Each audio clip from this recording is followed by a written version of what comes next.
كم مصانع رهيب. ازاي الموقع ده محدش يعرفه؟ خلصت اول صفقة على خير والحمد لله ان هي تمت، لان يعني في حاجات كتير ومصطلحات كتير انا ما كنتش اعرفها، بس الحمد لله يعني انا كنت بلعب وربنا سترها معايا فالامور مشيت الحمد لله. طلعت من الصفقة ده هي بدرسين.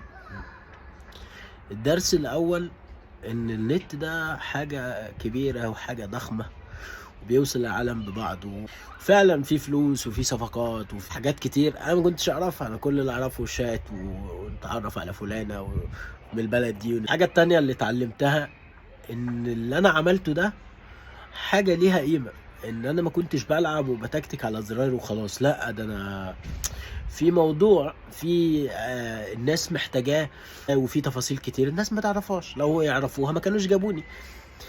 طيب ما دام الحاجة دي ليها قيمة يبقى انا لازم اعرف اقيمها ازاي، يعني اعرف لما ادخل في شغل اطلب كام، اقول انا عايز كام.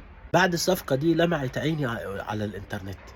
لا ده انا مش هعمل حاجة، انا هدور بس على فلوس، هدور ازاي اشتغل واجيب فلوس من النت. في الفترة دي عرفت موقع علي بابا، واتصدمت في موقع علي بابا من كمية المصانع الموجودة فيه.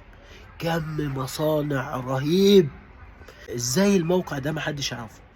ازاي محدش مستغله؟ وانا بقلب على الموقع بتاع علي بابا ده اكتشفت ان كارت الميموري ال 2 جيجا بيتباع على الموقع بدولار، وهو في مصر بيتباع ب2 وشويه.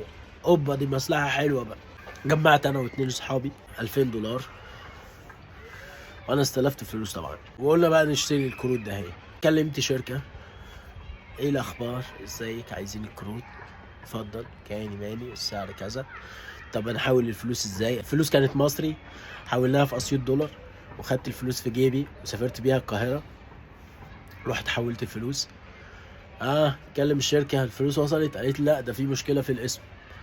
فكان يوم خميس على ما ارجع المكتب تاني، فقالك لازم تستنى يوم الاحد. رحت يوم الاحد عدلت الاسم ورجعت، ايه الاخبار؟ قالت لا ده في مشكله تاني. فانا كنت حاجز عوده، حاجز عوده لاسيوط، فرحت سايب الفلوس مع واحد صاحبي ورحت مشيت.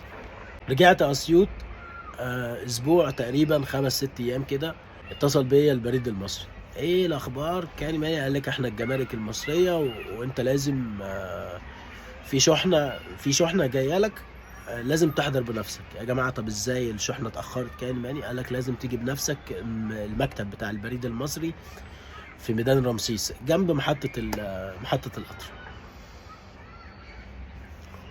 اركب القطر، اروح القاهره تاني. المسافه 400 كيلو. انا بحكي لكم على الموضوع بكل بساطه لان خلاص الامور عدت، يعني بقى لها سنين كتير. ركبت القطر، رحت القاهره. ايه الاخبار؟ انت شركه؟ قلت له لا مش شركه، انا شخص.